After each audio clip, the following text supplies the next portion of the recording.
I need my glasses this time. Okay, my contribution here is going to be very short, actually. To add to this very interesting topic or issue on building research and training partnerships. I believe here in PNG, partnership is greatly emphasized, supported by our national government.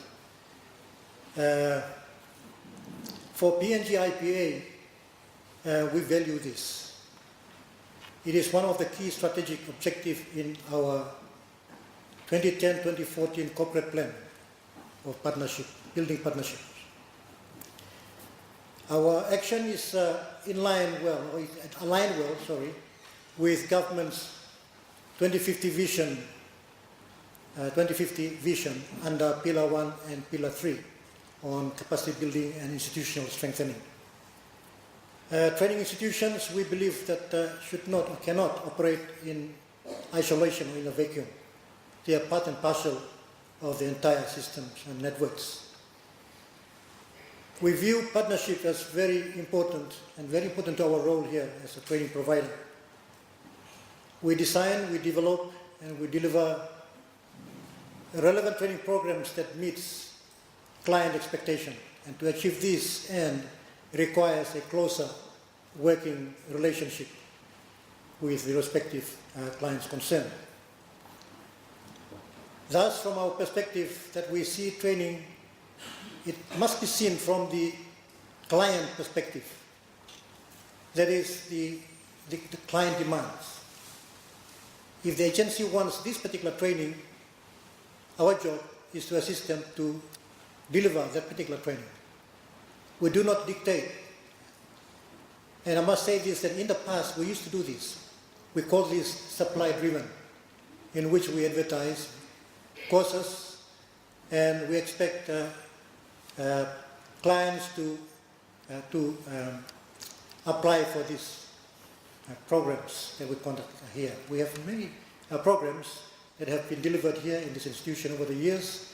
Some of the programs are certificate programs, such as certificate in accounting, certificate in local level government, certificate in rural development, certificate in IT, certificate in middle management. There are so many of these. Certificate in report writing, both short courses and medium-term courses and long courses. We have diploma courses also, diploma in human resource management, diploma in public administration, diploma in finance and accounting, and diploma in local level government. So we have many courses that we do deliver here. This we call supply driven. We advertise these courses and the clients apply for courses and they come.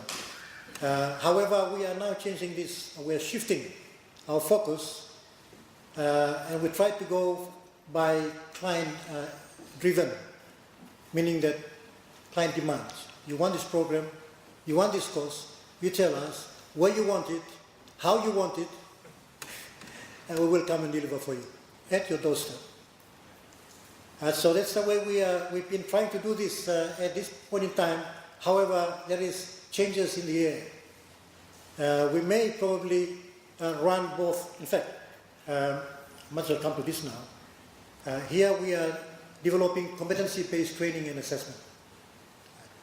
Workplace-related skill-based, tied down to the desk, what the officers or what the people actually do on the workplace, they perform at the workplace, what are their duties, responsibilities, performance, and we try to address the skills. If it is the skills that they want, more emphasis on the skills, we provide those. So it's demand driven. You tell us what you want and we will come and deliver. So to do this, there is need to understand the environment within which the particular client operates, and thus the importance of research and consultations with the respective clients. Key questions that we normally ask ourselves is, who is the client? The training targets in terms of the participants. What are the roles, the functions and responsibilities of the various clients? What sort of training does it require? The content of the training, the standard that is required at the workplace, the duration of the training. Do you want a one-day workshop type? Do you want a 2 days, 3 days skill-based, focusing on a particular skill that you require at the workplace to enable you to be competent in performing your particular task. So the responsibility, who does what, and so on. So these are the key questions that we will normally ask, and thus we bring this to the roundtable discussion with the particular client concerned. If this is what you want, we will come and deliver for you. So we will be focusing and discussing around these areas like this. The emphasis on skills, even the assessment, that type of assessment that you want us to assess. Do we need to validate? So some of this process in terms of the tools that we are now using in the, we call CBTA, short for competency-based training and assessment. So for training to be meaningful and to have value, we believe that training institutions must work very closely with the agencies concerned. So we need to work out and discuss some of the things that I've just throwing forth, all these items like this.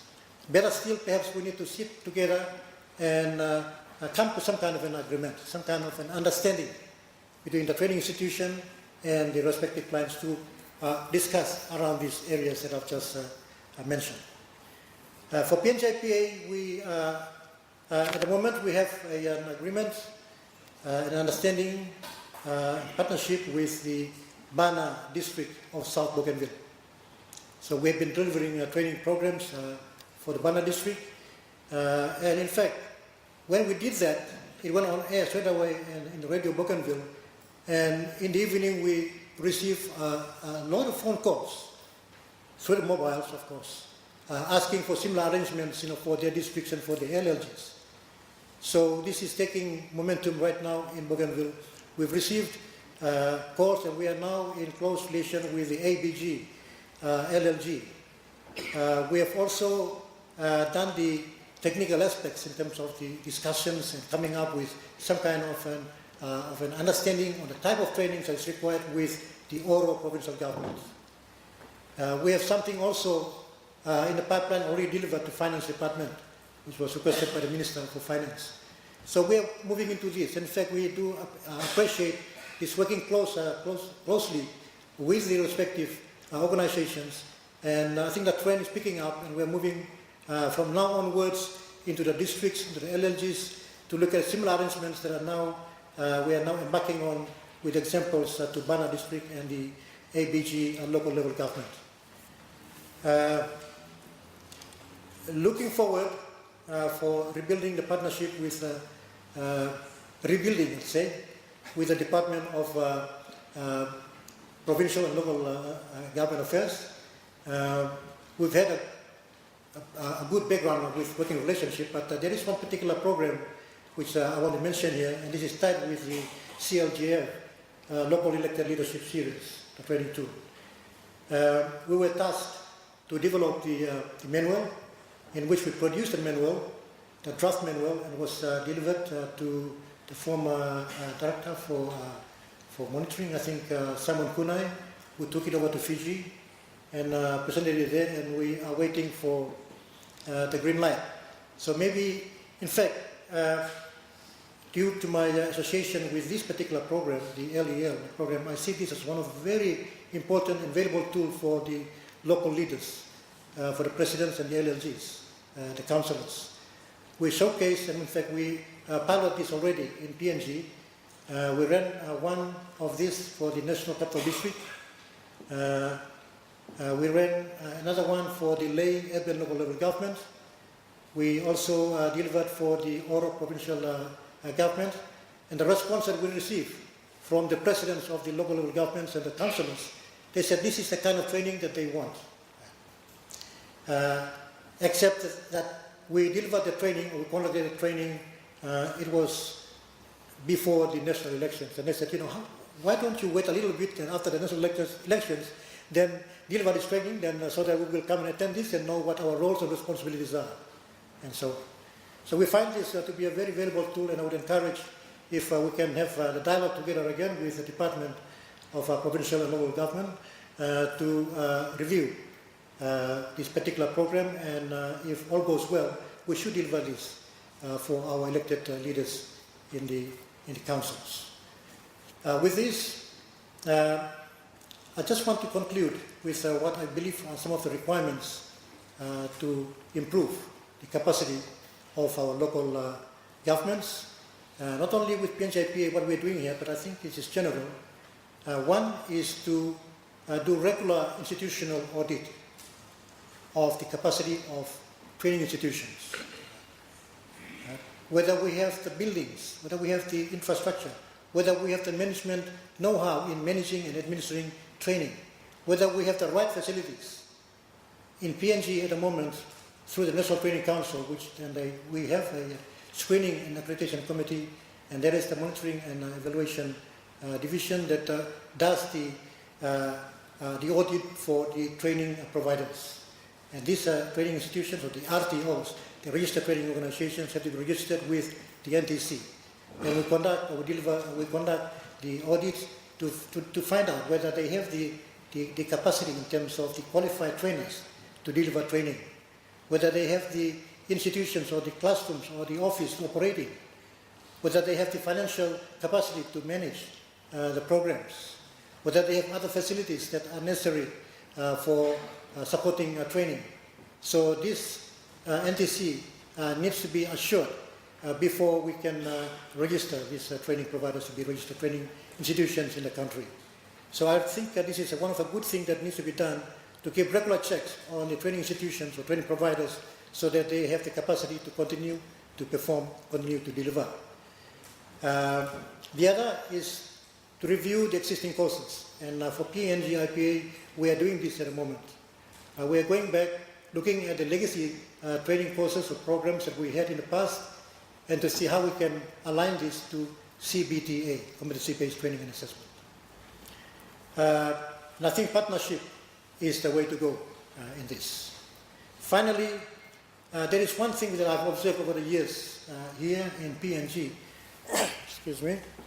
And I'm not too sure about the situations in other Pacific countries, our friends. But I think we need to look into the idea of establishing a local government training institution or center. If we want to be serious about capacity building, want to be serious about helping improve the locals in our countries, I think we need to look into how we can achieve this. Perhaps, and the suggestion here is maybe we need to develop or establish a training institution purposely to design, purposely to research, purposely to design, to develop training that addresses the needs out there at the local level governments.